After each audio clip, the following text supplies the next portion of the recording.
Правда, неповноцінно в мене вийшла шакшука. Так вона виглядає. Тут помідор, цибуля, яйця, паприка, перець, сіль. Ось і додавлю ще сюди сира чуть. Добавлю сир. У мене не всі інгредієнти сьогодні були. Буде шакшука без перця.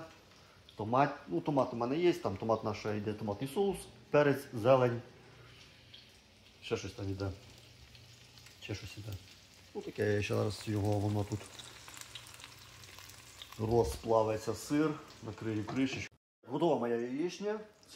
Сервіровочка по-бистрому. Дивіться, як робиться. Опа, опа. Ай-яй-яй, ай-яй-яй. Так, зараз ще один інгредієнт. Ще один інгредієнт. Маленький такий. Ось так. Ось так воно виглядає. Ай-яй-яй.